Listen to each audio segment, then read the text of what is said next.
복음의 시작은 사랑입니다. 좀 부담스러워 좀 쳐다보세요. 좀 쳐다보시면서 여러분 오늘 이 시간에 귀한 말씀을 통해서 하나님께서 나와 함께 하시고 살아계시는 놀라운 은혜가 오늘 고백되어지는 복된 날 되시기를 주님의 이름으로 축복합니다. 여러분 산을 좋아하시나요? 좀 반응 좀 하세요. 산 좋아하세요? 네, 저도 산을 좋아하는데 오르지는 않는 스타일입니다. 네, 제가 어저께 아주 높은 산을 제 마음에 있는 아주 높은 산을 제가 올라갔다 왔는데 개울을 넘고 가로지르고 이상한 데 가고 하여튼 산에 올라갔다 왔는데 너무 피곤했습니다. 모든 사람들이 아마 산을 다 좋아할 겁니다. 네, 특별히 과거에 내가 산에 대한 아픈 기억이 있는 사람 외에는 모두가 다 산을 좋아할 겁니다. 운동 삼아서 가기도 하고 이 깨끗한 공기가 너무 좋아서 찾는 사람도 있습니다. 힘들게 그 정상에 올라가서 그 산의 진 면목을 보고 그 의미를 체득하기 위해서 가시는 분도 계실 겁니다. 지금 이 시기가 이 산에 오르기가 굉장히 좋은 이 시기인 것 같은데 한번 시간이 되시면 산에 올라가서 정말 자신의 삶도 한번 돌아보고 이 산이 나에게 주는 의미를 찾는 것도 참으로 소중할 것 같습니다. 제가 산은 별로 가지는 않지만 산을 너무 좋아하는 분이 많으세요. 우리 교회도 물론 등산부도 있고 산을 좋아하시는 분이 많은데 제가 물어봤습니다. 아니 왜 그렇게 산을 그렇게 오르십니까? 라고 물어보니까 그분의 대답이 굉장히 철학적입니다. 뭐냐면 산이 거기 있기 때문에 갑니다라는 거예요. 아직도 제가 이해를 못하겠는데 산이 거기 있어서 간다는 거예요. 여러분 아실지 모르지만 이 에드먼드 힐러리라는 이 산악인이 있습니다. 굉장히 유명한 사람인데 그 사람이 등산을 정의할 때 어떻게 정했냐면 아름다움의 탐구라고 정했습니다. 뭐냐면 이 시야를 넓히면 넓힐수록 그리고 수많은 산을 오르면 오를수록 더 아름다운 것을 많이 찾을 수가 있고 더 풍성한 것을 발견할 수 있다는 겁니다. 여러분 우리가 세계의 최고의 봉이라고 이야기하면 이 에베레스트 산을 이야기합니다. 올해가 에베레스트 산을 처음 오른 지 70주년이 되는 해입니다. 그런데 제가 가만히 생각해 보면 거기서 얼마나 많은 사람들이 생명을 잃었습니까? 그래서 저는 아직까지도 왜 생명의 위협을 받으면서까지 그 산을 오르는지 제가 아직도 이해할 수가 없습니다. 여러분 올해만 해도 17명이 이 에베레스트 산을 오르면서 생명을 잃었다고 합니다. 그럼에도 불구하고 여전히 그 산을 찾는 사람은 해마다 늘어나고 있다는 거예요. 제가 이 에드먼드 힐러리라는 이 산악인의 자서전을 보니까 이분이 3번 정도 에베레스트에 올랐습니다. 왜 그렇게 산을 좋아하는지 이유를 알았습니다. 근데 이분이 한마디를 탁 던졌는데 정말 제 가슴이 두근거립니다. 그게 뭐냐면 딱 그분이 그런 말을 했습니다. 우리가 산을 정복하는 것이 아니래요. 우리가 정복하는 것은 이 산이 아니라 바로 내 자신이다라고 이야기했습니다. 그래서 산은 우리들의 삶의 방향을 결정해주는 여러 가지 요소가 있지만 굉장히 중요한 지침이 되기도 한다는 것입니다. 그래서 우리의 인생에도 이런 모험이 정말 필요한 것 같습니다. 여러분, 이 운동을 싫어하는 사람이 하루에 이 10,000보 이상을 걷는 이 모험을 해야 됩니다. 저도 요즘에 이 맨발로 이 모래 백사장을 걷는 게 굉장히 유명하잖아요. 저도 한번 영일 때 한번 가서 맨발로 가봤습니다. 딱 들어가면 첫 번째 끝까지 가봤는데 제가 잘 모르고 처음에는 맨바닥으로 저기까지 걸어갔어요. 그런데 이 모래를 밟으니까 정말 너무나 기분이 좋은 거예요. 그런데 그날 들어오니까요 너무 잠이 잘 오는 거예요. 저는 원래 잠을 잘 잡니다. 밤 12시에 커피를 마셔도 바로 주무시는 은사가 있어요. 그래서 자는데 그날에 오자마자 얼마나 피곤한지 그 다음부터 안 갔습니다. 이런 모험이 우리에게 필요한 거예요. 여러분, 관계가 좀 서먹서먹한 이 가족들이나 이 누구 지인들에게 여러분, 내가 매일매일 한 번씩 전화해보는 이런 모험을 해야 되고요. 그리고 거절당할 위협을 무릅쓰고 우리가 사랑을 한번 고백해보는 이런 일상의 모험적인 삶이 우리에게 있어야 하는 겁니다. 여러분, 무사안일이라는 말 잘 아실 겁니다. 아무 탈 없이 편안하게 그냥 머물러 있는 상태, 새로운 제도를 싫어합니다. 어떤 개혁이나 변화를 거부하는 것을 우리는 무사안이라고 이야기합니다. 그런데 이것을요, 현대적으로 표현하면 마인드퍽 현상이라고 이야기합니다. 이 마인드퍽 현상은 스스로가 성장과 발전을 거부하고 현재에 머무르고자 하는 심리를 의미합니다. 여러분, 우리 신앙에도 이런 현상이 있습니다. 생활이 어느 정도 안정을 찾고 나면 더 이상의 변화나 성장을 원하지 않습니다. 오늘 본문의 말씀 보면 이스라엘 백성들이 출애굽을 하고 광야의 길을 걸어가면서 그들은 숱한 하나님의 은혜를 경험합니다. 그럼에도 불구하고 그들 앞에 놓여져 있는 문제 때문에 그들은 늘 하나님을 원망하고 모세를 원망했습니다. 그러면서 끊임없이 그들은 이야기합니다. 어떤 이야기합니까? 과거의 기억을 떠올립니다. 우리가 종살이했던 그 애굽의 시절을 그들은 그리워했습니다. 오늘 본문 12절 말씀을 우리 같이 한번 읽어보겠습니다. 우리가 애굽에서 당신에게 이른 말이 이것이 아니냐. 이르기를 우리를 내버려 두라. 우리가 애굽 사람을 섬길 것이라 하지 아니하더냐. 애굽 사람을 섬기는 것이 광야에서 죽는 것보다 낫겠노라. 아멘. 지금 이스라엘 백성들은 지금보다 더 나은 삶을 향해서 길을 걸어가고 있음에도 불구하고 지금 당장 겪게 되는 이 어려움과 문제들, 이 불편함과 고통들로 인해서 그들은 변화의 삶을 여러분 원하지 않습니다. 여러분, 우리의 신앙의 가장 큰 위기요 적은 바로 이 무사안일입니다. 여러분, 믿음이 좋은 사람들도 고통이나 위험한 때가 아니라 평안함으로 머무를 때 그때 넘어지고 실패하는 것입니다. 그 대표적인 사람이 누굽니까? 다윗이지 않습니까?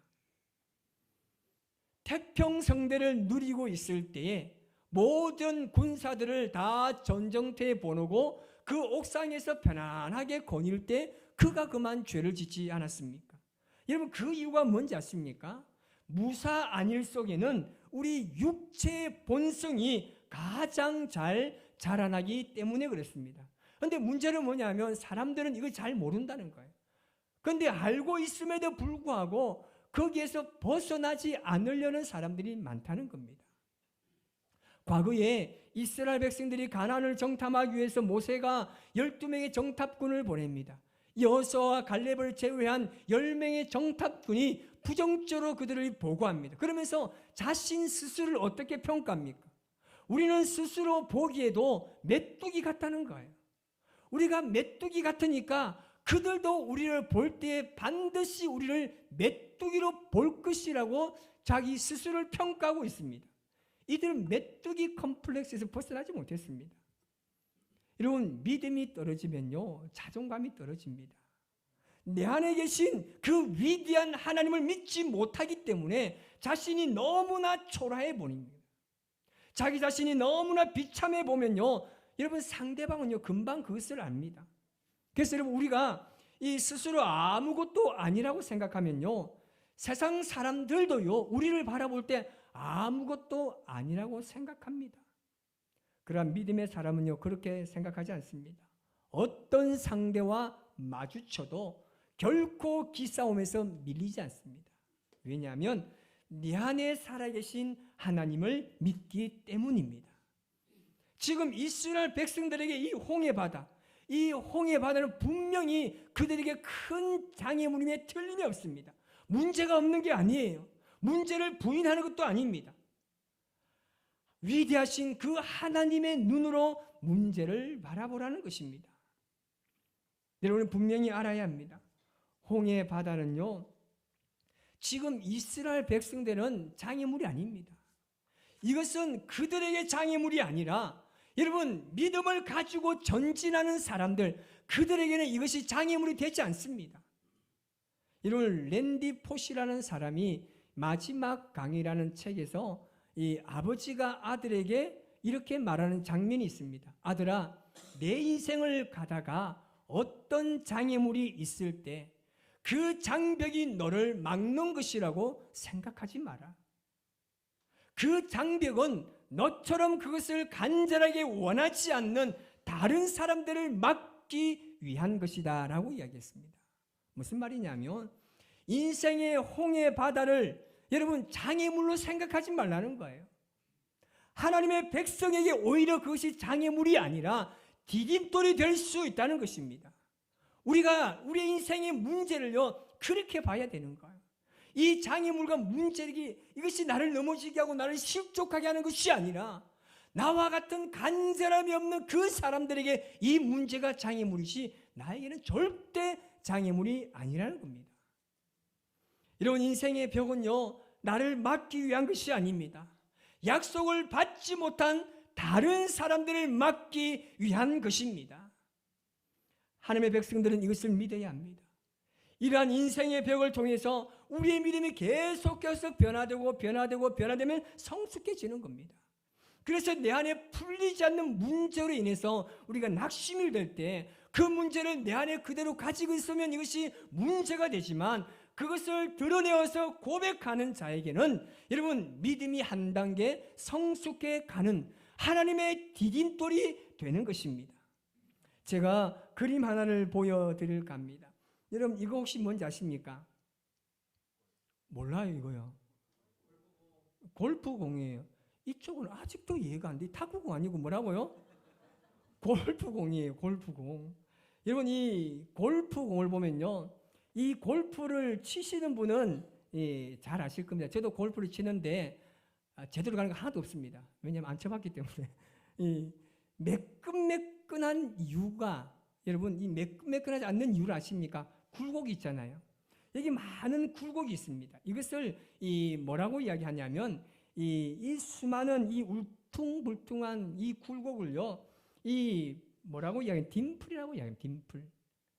딤플은 이 뜻은 뭐냐면요, 보조개 움푹 파이다라는 뜻을 가지고 있습니다.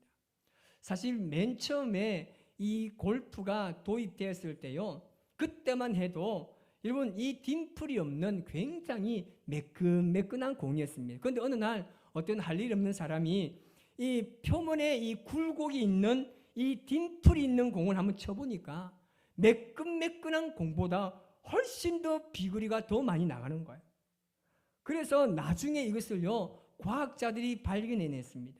뭐냐면 이 표면에 생긴 이 딤플이 이 공기의 저항을 줄여준다는 거예요. 그것이 과학자들에게 증명되고 나서부터 이 4cm 가량 되는 이 골프공에 평균적으로 300개에서 500개의 딤플을 새겨 놓는 것이 일반화가 되었다고 합니다. 여러분 우리 인생에 이 이해할 수 없는 고난과 아픔의 딤플이 새겨질 때, 염려와 걱정의 딤플이 우리에게 새겨질 때 이것들이 우리를 더욱 멀리 힘있게 날아가게 하는 하나님의 딤플이라는 것을 믿으시기 바랍니다.